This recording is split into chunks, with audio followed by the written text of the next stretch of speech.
No. Okay, no. Hi, everybody.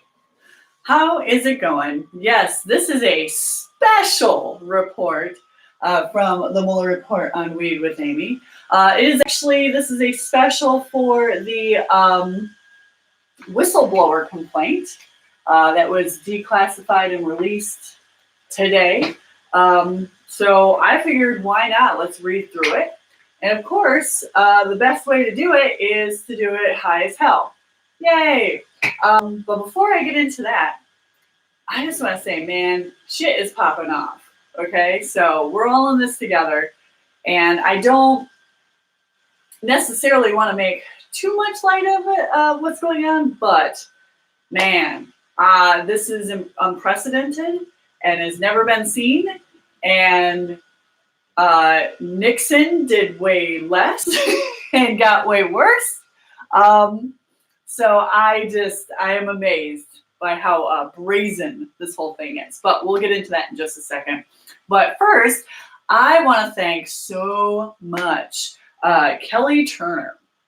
Kelly Turner, the reason why I'm talking to you about Kelly Turner is I went to Vehicle City Social right here in Flint, and I got the best medicated massage from Kelly Turner. So if you're interested in getting a medicated massage, I'm talking about with THC oil, things like this, also chill medicated. It's amazing. She set me straight, and I feel ready. I feel positive. I feel like my back muscles are not tense anymore. We'll see if that continues while we read through this whistleblower complaint. But seriously, go check her out. Here's her card if you want to do a quick screenshot of it. But basically, she's at Vehicle City Social in Flint, and her appointments, you can do it Thursday, Friday, and Saturday. And just give her a call. And I think I've got her number here, so bear with me for 1 second. I thought it was on the card, but I was wrong. No, I was right. Okay, so duh, it's on the card. See how relaxed I am? My mind is gone. It is 586-859-9100. That's 586-859-9100. For real, do it, because man, I left there feeling taller. I feel good. I feel like my posture has even improved. Okay, so we'll go with that. So thank you, Kelly. I really appreciate it. Hi, Bender. How are you? All right, so Bender wants us to get started, don't you, babe? All right. So first things first, we're going to take a little puffy puff. I typically like Claw concentrates. This is what I'm using right now. It's the Bee Fire. And the strain that I'm using is Obama Kush, because I feel Obama Kush is going to set us straight through this whole Trump ridiculousness. So let me get a little bit of this.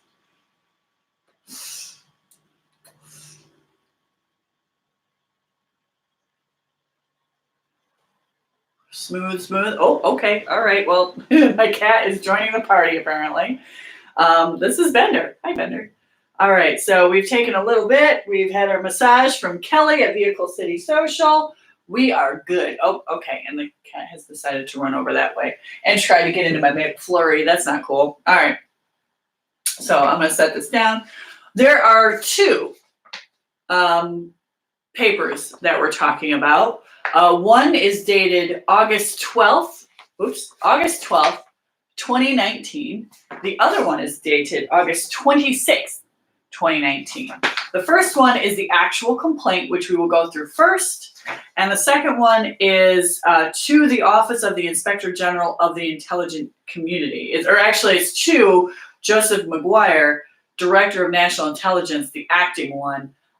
We saw him today. If you are a big fan of C-SPAN, you probably saw the Intelligence Committee asking him a bunch of questions, and him basically throwing up his hands going, look, I was working with what I got. It was shocking, to say the least. So we will start with the actual initial complaint from the whistleblower. Now, you will notice that there are a few things that are redacted in this. We will definitely get to those. But this is the unclassified portion. Now, this is the whistleblower complaint. We still don't know who the whistleblower is. Hopefully we don't have to get into that situation because I feel that that would be very dangerous, especially in light of the actual complaint. So we will get to that right now. So we are on page 1 of the whistleblower complaint. Here we go. So it's addressed to the Honorable Richard Burr, Chairman, Select Committee on Intelligence, United States Senate, the Honorable Adam Schiff, Chairman, Permanent Select Committee on Intelligence, United States House of Representatives. Dear Chairman Burr and Chairman Schiff, I am reporting an urgent concern. Yes, that's in quotes here. In accordance with the procedures outlined in 50 U.S.C. crazy squiggly 3033 brackets K brackets 5 brackets capital A. This letter is unclassified, and that's in bold print, unclassified, when separated from the attachment. In the course of my official duties, I have received information from multiple U.S. government officials that the President of the United States is using the power of his office to solicit interference from a foreign country in the 2020 U.S. election. Holy shit. First sentence in. It's bad news bears. All right, here we go. This interference includes, among other things, pressuring a foreign country to investigate one of the president's main domestic political rivals. The president's personal lawyer, Mr. Rudolph Giuliani, is a central figure in this effort. Attorney General Barr appears to be involved as well. Dude.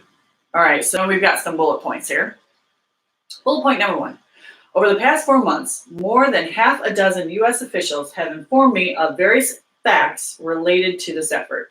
The information provided herein was relayed to me in the course of official interagency business. It is routine for the U.S. officials with responsibility for a particular regional or functional portfolio to share such information with one another in order to inform policymaking and analysis. So bullet point number 2. I was not a direct witness to most of the events described. However, I found my colleagues' accounts of these events to be credible because in almost all cases, multiple officials recounted fact patterns that were consistent with one another.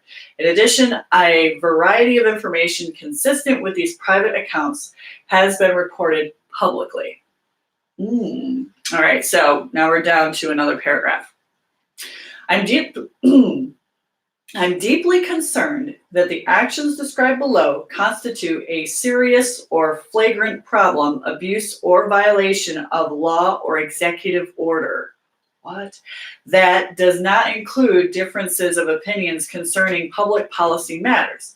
Consistent with the definition of an urgent concern in 50 U.S.C. squiggly 3033 brackets K brackets 5 brackets capital G, I am therefore fulfilling my duty to report this information through proper legal channels to the relevant authorities. So this is bullet point 1 here.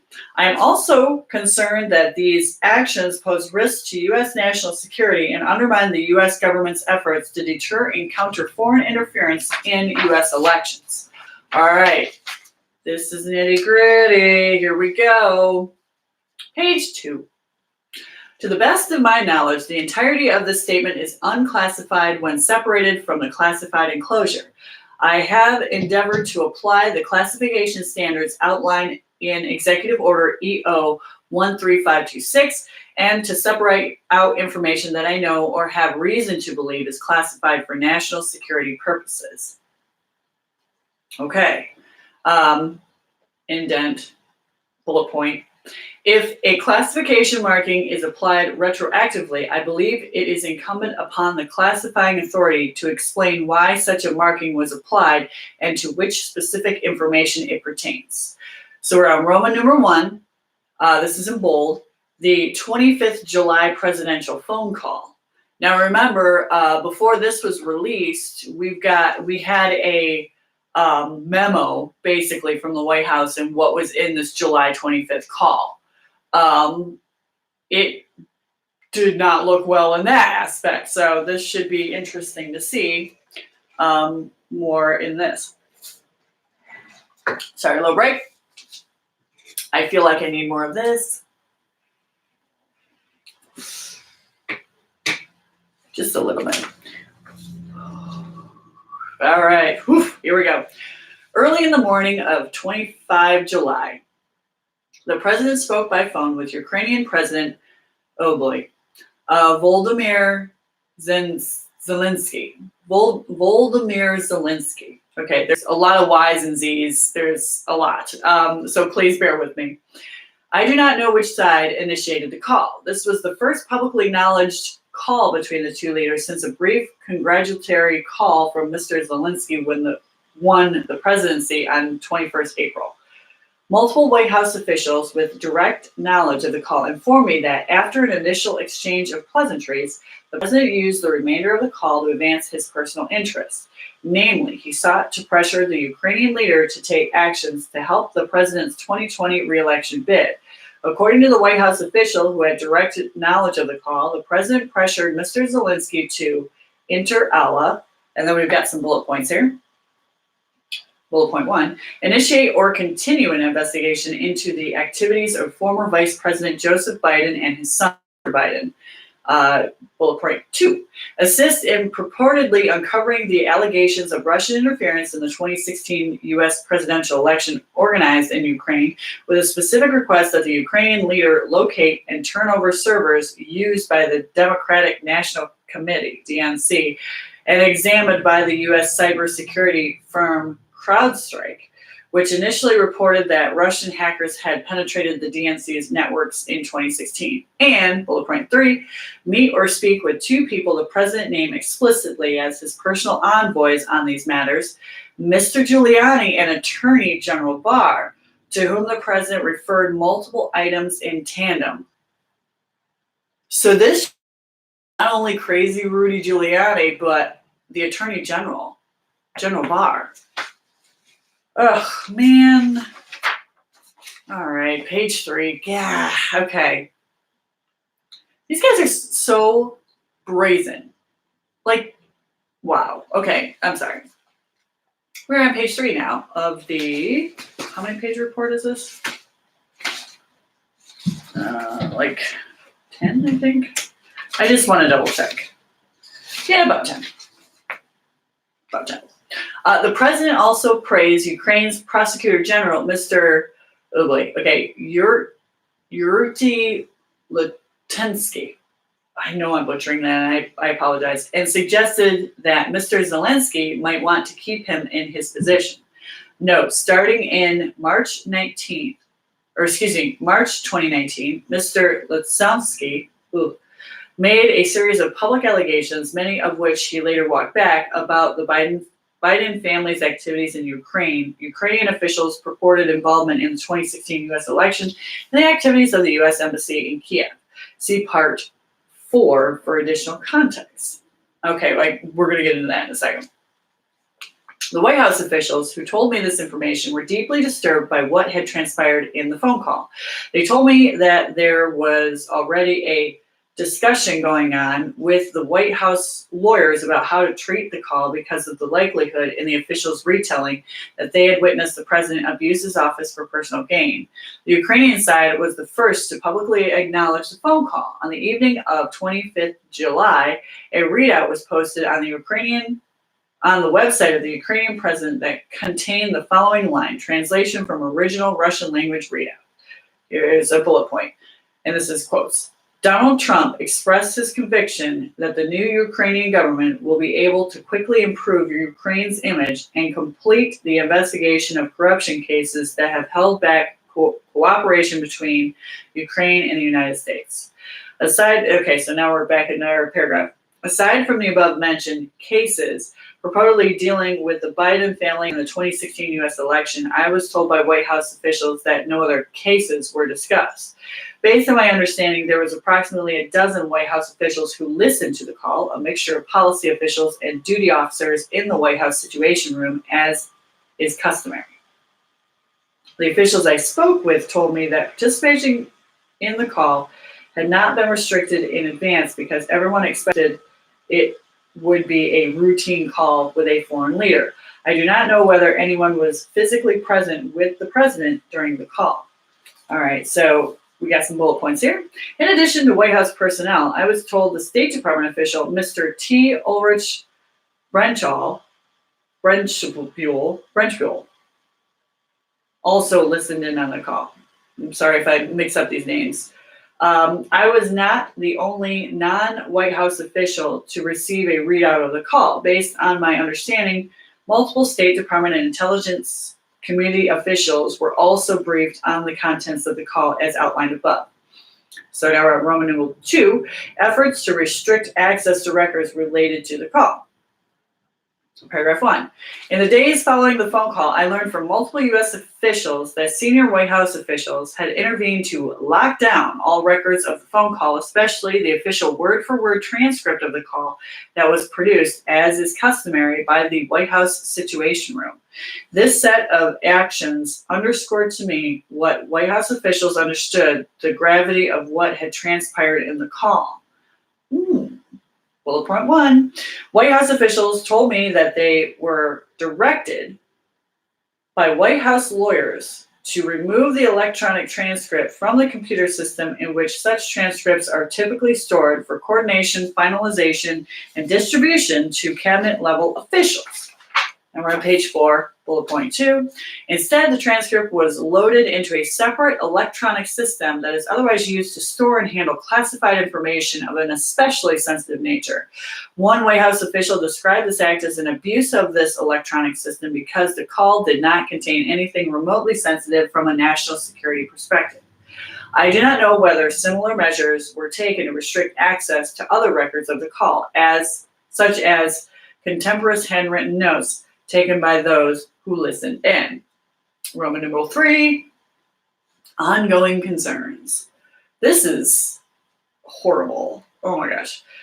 On 26 July, a day after the call, U.S. Special Representative for Ukraine negotiations, Kurt Volker, visited Kiev and met with President Zelensky and a variety of Ukrainian political figures. Ambassador Volker was accompanied in his meetings by U.S. Ambassador to the European Union, Gordon Sondland.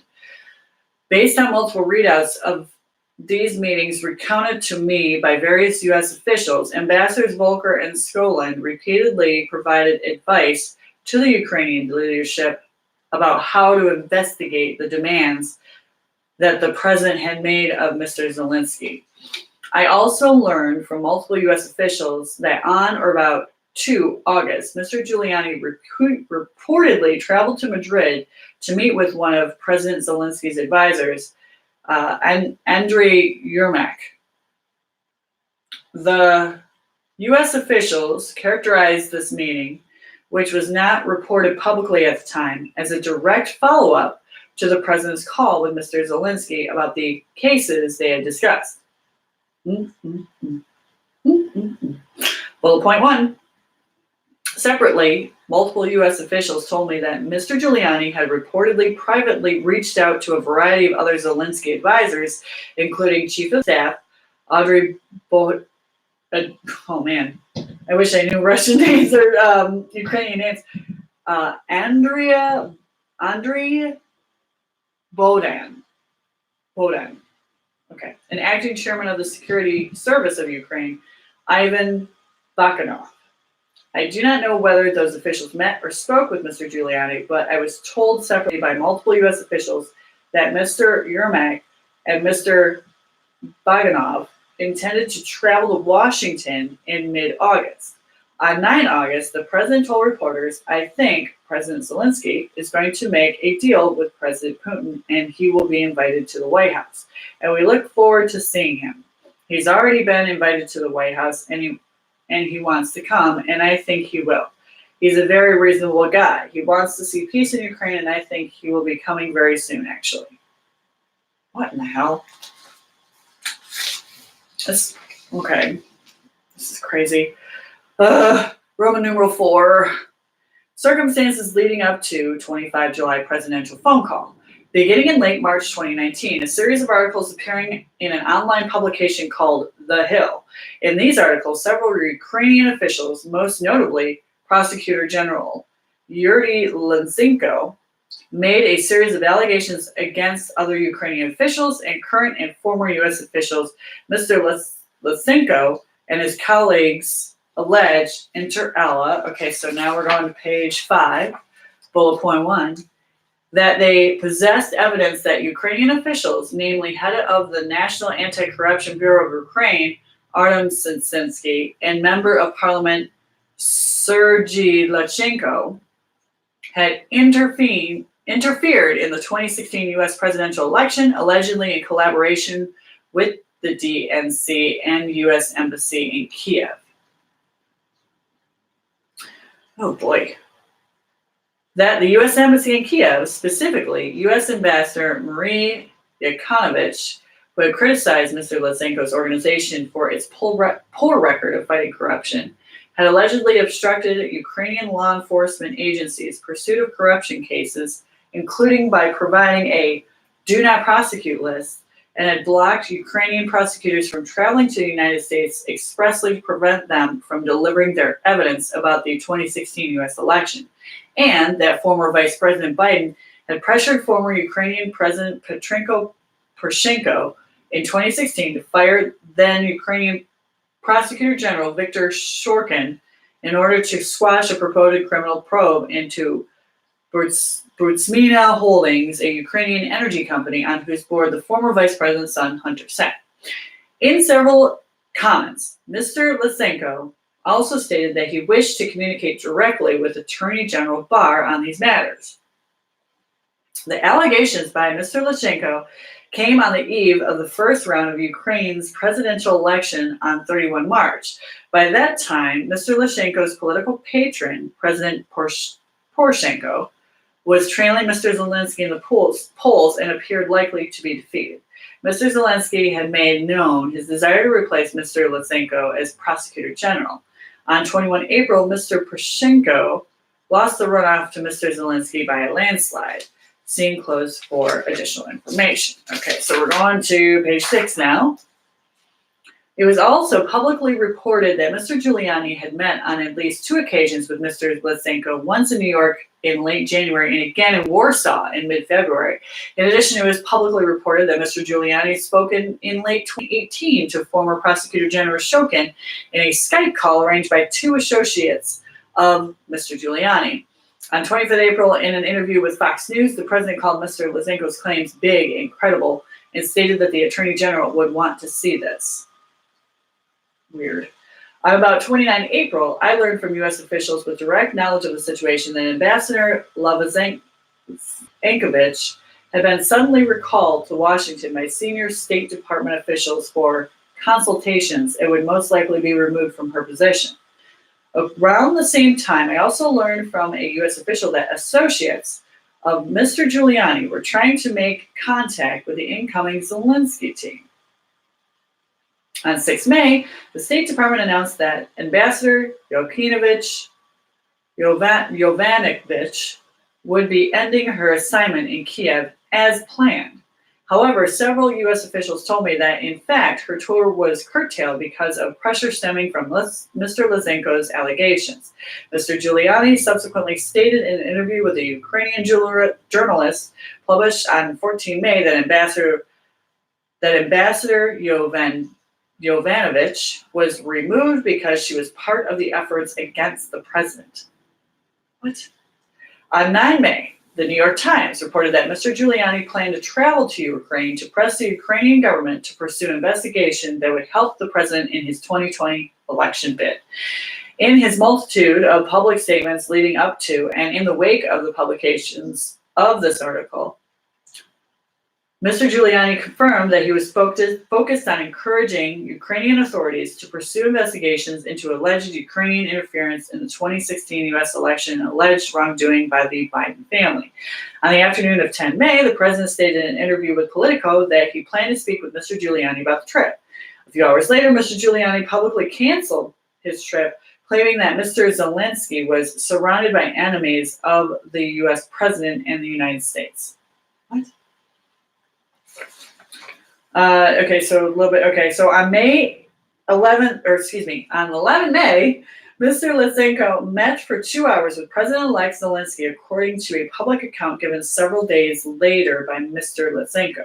Mr. Lysenko publicly stated that he had told Mr. Zelensky that he wished to remain as Prosecutor General. All right, we are on page 7. Starting in mid-May, I heard from multiple U.S. officials that they were deeply concerned by what they had viewed as Mr. Giuliani's circumvention of national security decision-making processes to engage with Ukrainian officials and relay messages back and forth between Kiev and the president.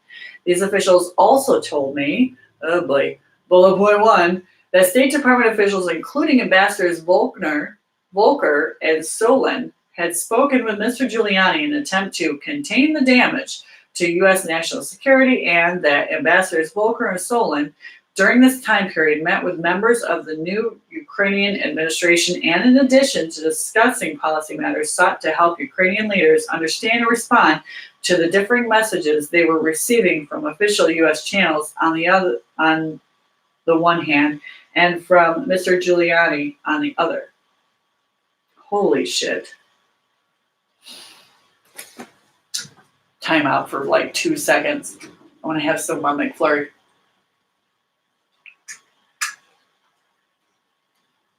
It's getting worse and worse. Oh, man. Oh, okay. Here we go. Here's more. During this same time frame, multiple U.S. officials told me that Ukrainian leadership was led to believe that a meeting or phone call between the president and President Zelensky would depend on whether Zelensky showed willingness to play ball on the issues that had been publicly aired by Mr. Lysenko and Mr. Giuliani. Note, this was the general understanding of the state of affairs as conveyed to me by U.S. officials from late May to early July. I do not know who delivered this message to the Ukrainian leadership or when. See enclosure for additional information. Okay. Shortly after President Zelensky's inauguration, it was publicly reported that Mr. Giuliani met with 2 other Ukrainian officials. Ukraine's special anti-corruption prosecutor, Mr. Nazar Kolodonovsky. I'm messing that up and I apologize.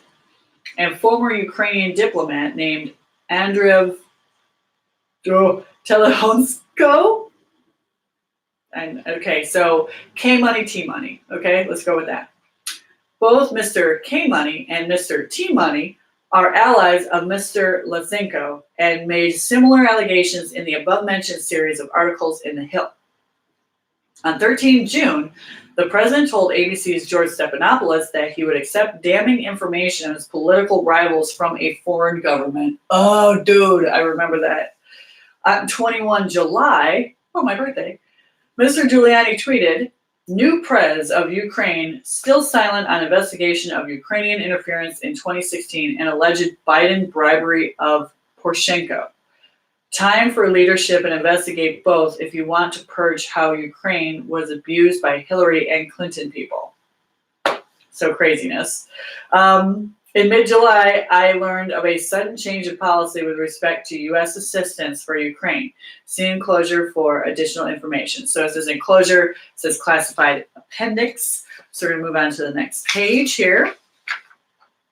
So, okay, so this is the classified appendix, obviously redacted and all that jazz. So classified appendix, supplementary classified information is provided as follows. Additional information related to section 2. Okay, hold on. I just want to see. This is like a couple pages.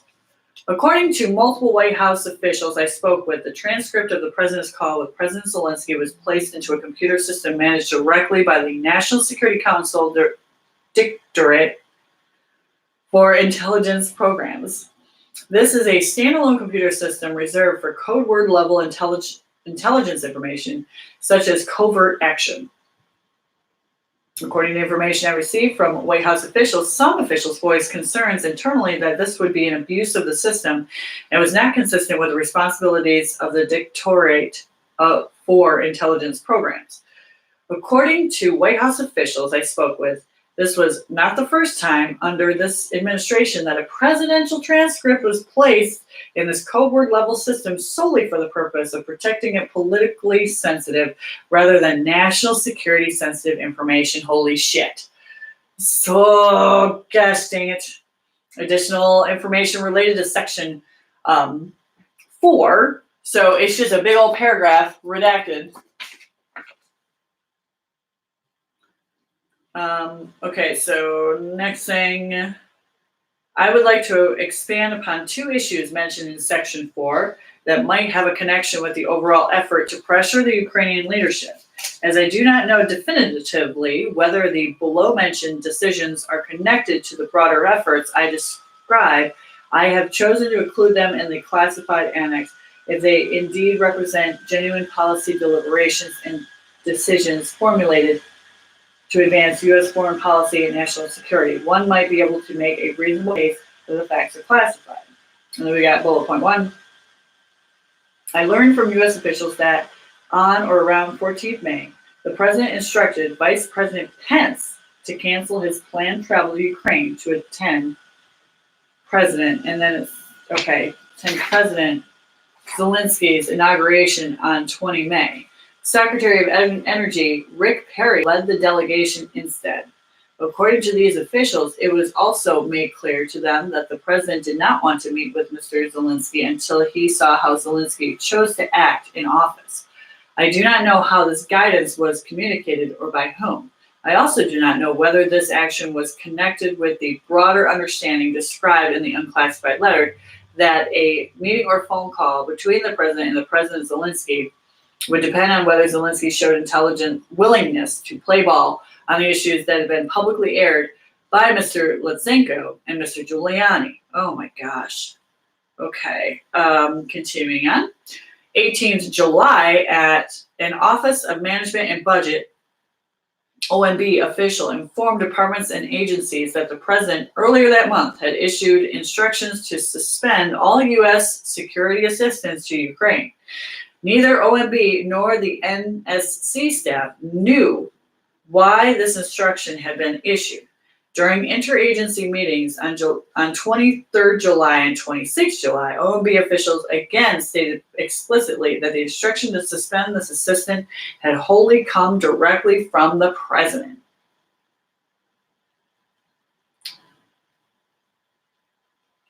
But they still were unaware of a policy rationale. As early August, I heard from U.S. officials that some Ukrainian officials were aware that U.S. aid might be in jeopardy, but I do not know how or when they learned of it. So that's the whistleblower complaint. So we're moving on. Oh, man, this just keeps getting worse and worse. You know, I mean, I hate to say this because I want to be positive and everything like that, and I'm going to try to eat some of this McFlurry. Maybe it'll put me in a better mood.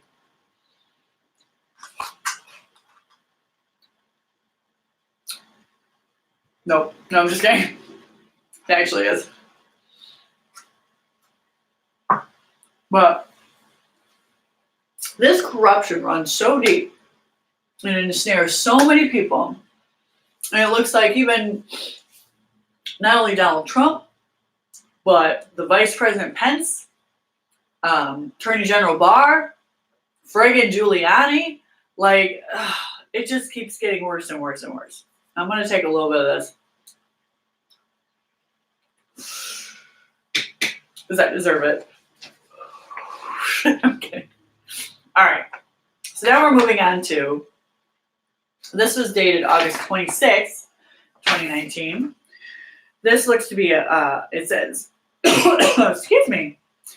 It's got the letterhead, Office of the Inspector General of the Intelligence Community. This letter is top secret, that's crossed out, and then redaction when detached from the enclosures. It says via hand delivery, so somebody hand delivered this stuff. But here's the weird thing. This was dated August 12th, and now this is August 26th. So they finally, got around to getting it to the DNI? I don't quite understand that, but okay. The Honorable Joseph McGuire, Director of National Intelligence Acting, Office of the Director of National Intelligence, Washington, D.C., 2511. Dear Acting Director McGuire. Oh, boy. On Monday, August 12th, 2019, the Office of the Inspector General of the Intelligence Community, ICIG, received information from an individual, hereinafter the complainant, concerning an alleged urgent concern pursuant to 50 U.S.C. squiggly line 3033, brackets K, brackets 5, and brackets capital A. The law required that not later than the end of the 14th calendar day period beginning on the date of the receipt from an employee of a complaint or information under subparagraph A, the Inspector General shall determine whether the complaint or information appears credible. For the reasons discussed below, among others, I have determined that the complaint was reported an urgent concern that appears credible. Oh shit. Okay. Wow. So basically, yeah, this person, oh gosh, who is this person? I did not look back and see. Michael K. Atkinson, Inspector General of the Intelligence Community, writing this, saying that this urgent concern appears to be credible, that the President of the United States is yet again trying to interfere in the elections.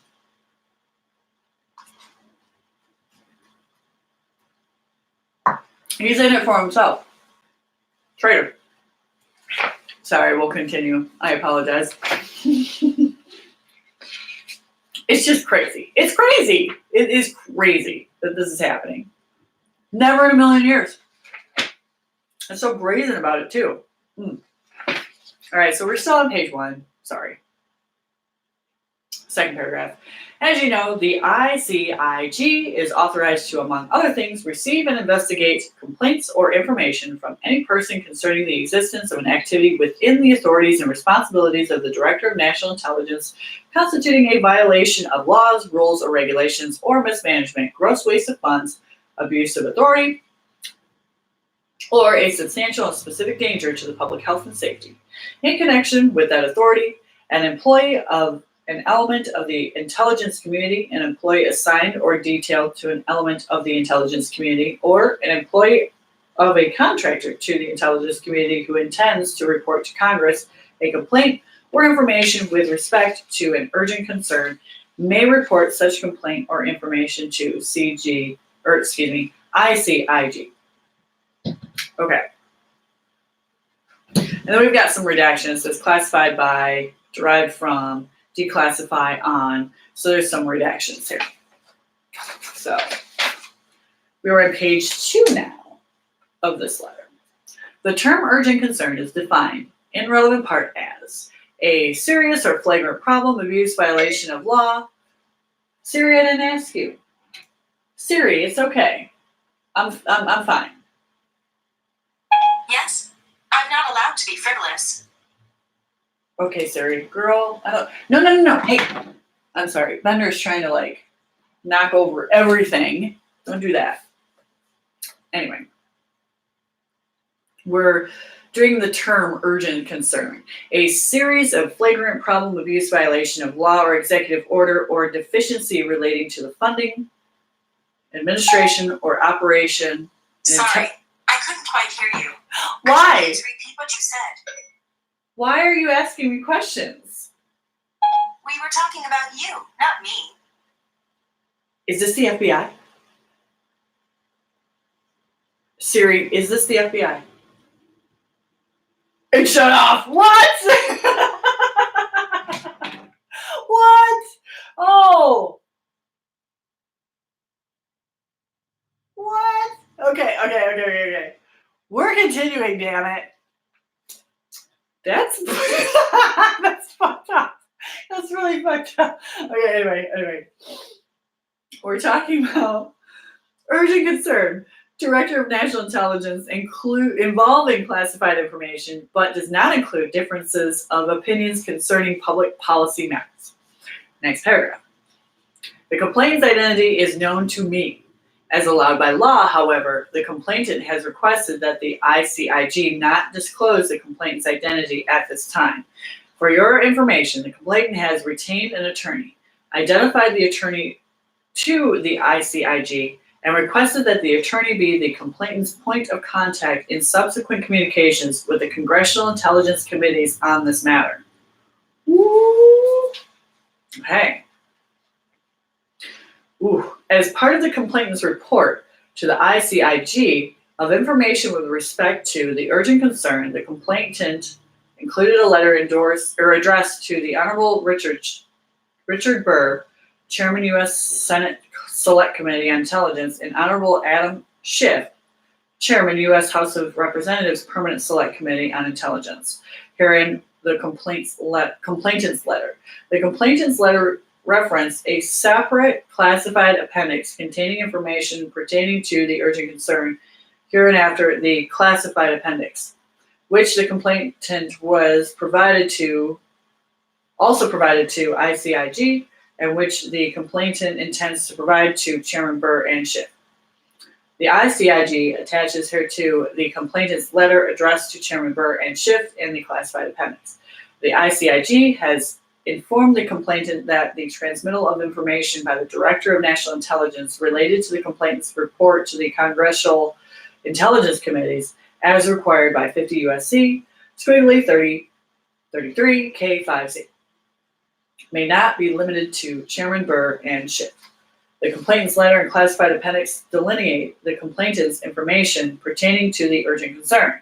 According to the complainant's letter, the actions described in the complainant's letter and classified appendix constitute a serious or flagrant problem of use or violation of law or executive order consistent with the definition of urgent concern in 50 U.S.C. squiggly 3033 K5G.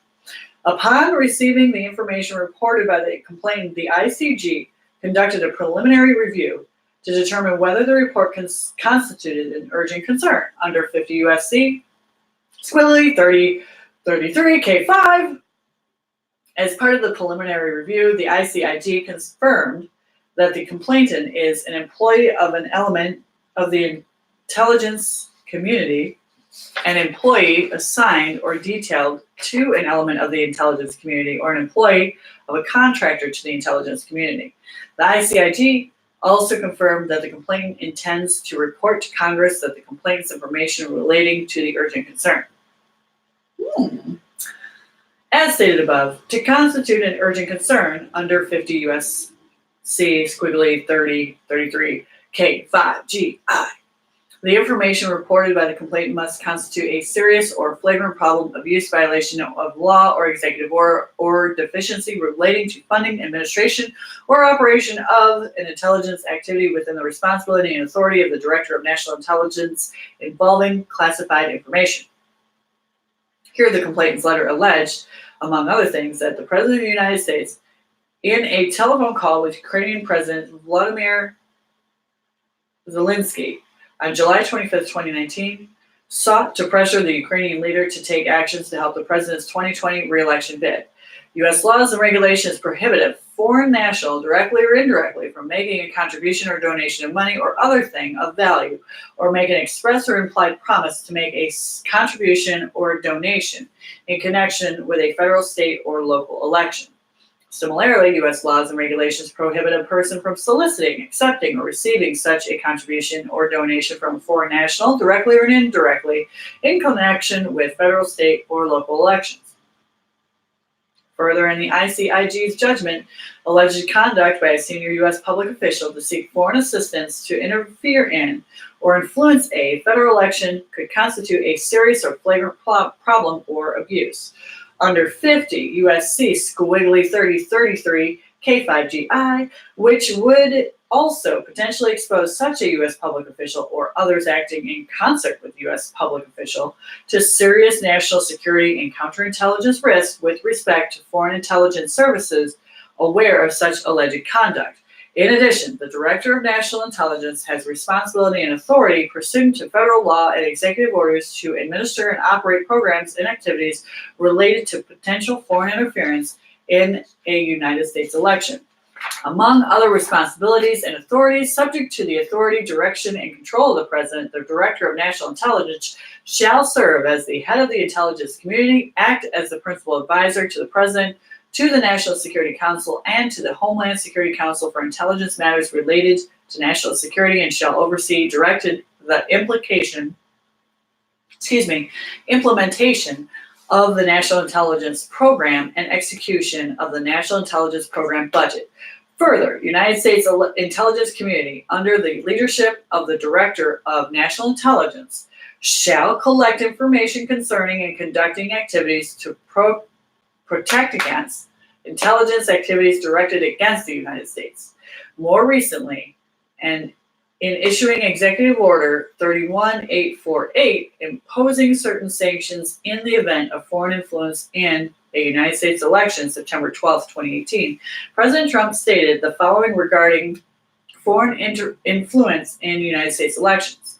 I, Donald J. Trump, President of the United States of America, find that the ability of persons located in whole or in part outside the United States to interfere in or undermine public confidence in United States elections, including through the unauthorized accessing of election and campaign infrastructure or the covert distribution of propaganda and disinformation, constitutes an unusual and extraordinary threat to the national security and foreign policy of the United States. Oh, he screwed himself. Holy shit. All right, so we're continuing on. I'm trying to see how long this thing is. Oh, we've got like a couple of pages. Well, 2.5 pages. So it's like 7 pages. So we are on pages 5 right now. We're going to take a little McFlurry break. Hold up. Mama needs some.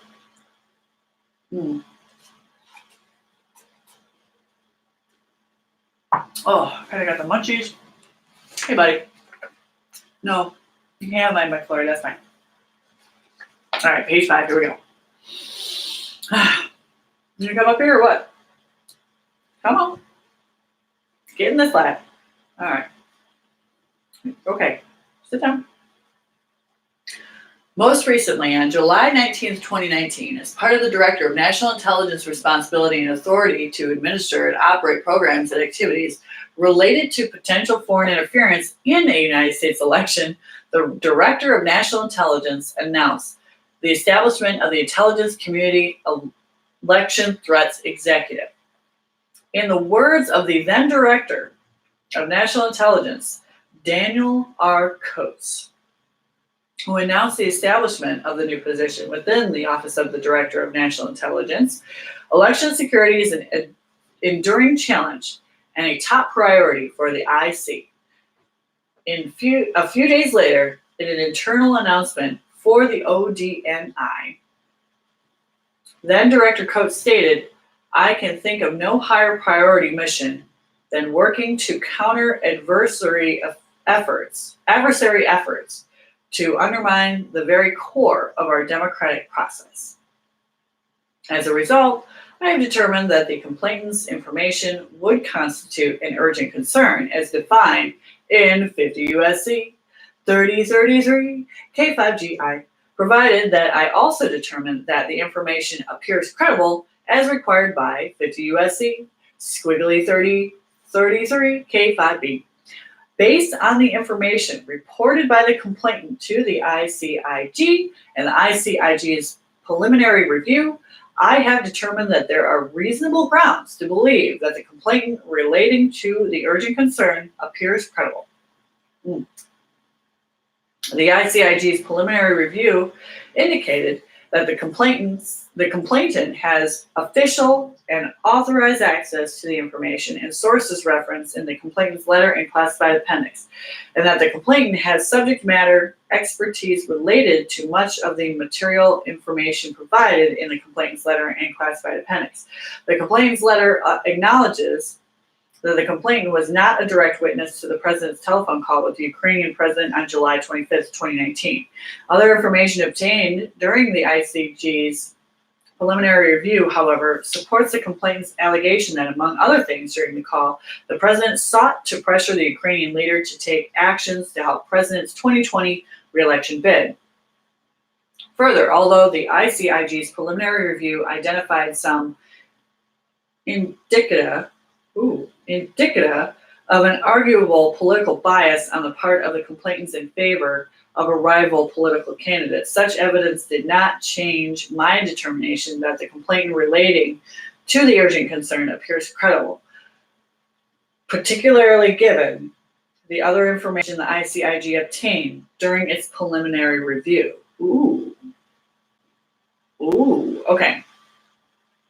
As part of its preliminary review, the ICIG did not request access to records of the President's July 25th, 2019 call with the Ukrainian President.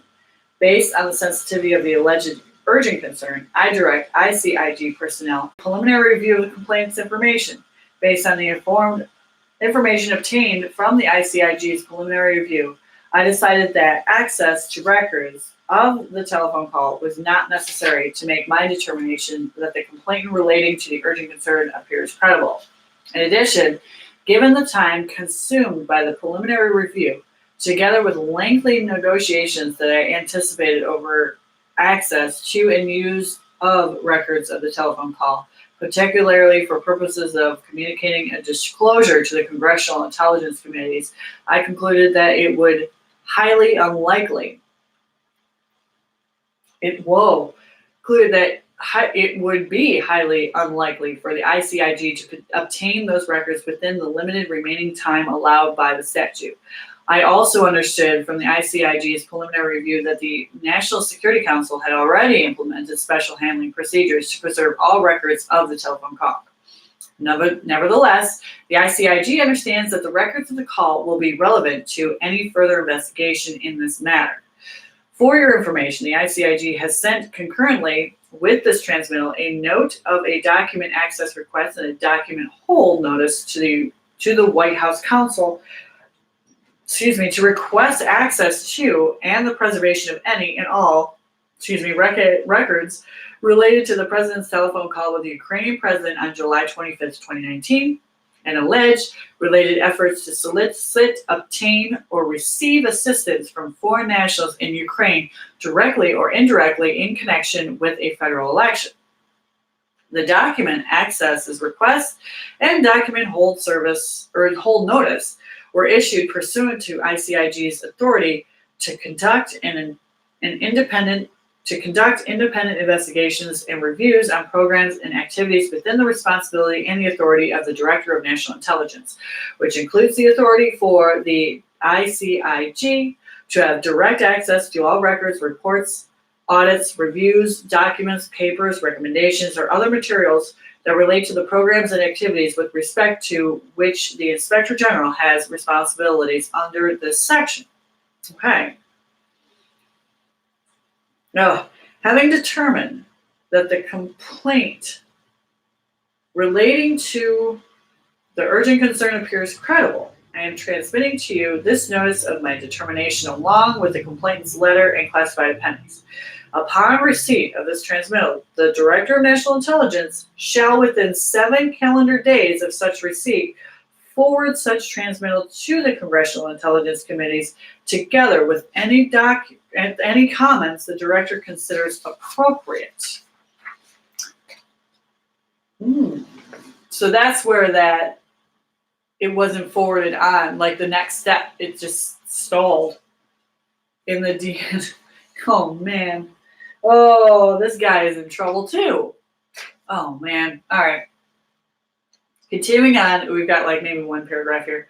Because the ICIG has a statutory responsibility to not notify an employee who reports a complaint or information to the ICIG concerning an urgent concern of each action taken with respect to the complaint or information not later than 3 days after any such action is taken. I respectfully request that you provide the ICIG with notice of your transmittal to the Congressional Intelligence Committees not later than 3 days after the transmittal is made to them. In addition, as required by the statute, the ICIG is required to notify the complainant not later than 3 days after today's date of my determination that the complaint relating to the urgent concern appears credible and that the ICIG transmitted on today's date notice of that determination to the Director of National Intelligence, along with the complaint's letter and classified appendix. If you have any questions or require additional information concerning this matter, please do not hesitate to contact me. Sincerely yours, Michael K. Atkinson, Inspector General of the Intelligence Committee. So not only did that happen, then the Director of National Intelligence, McGuire, dropped the ball and didn't get it to where it needed to, which was the Intelligence Committees. The incompetence,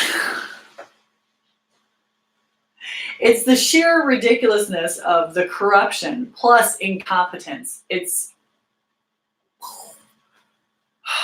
wow. Dude, history's crazy. Politics is nuts, don't you think? Man.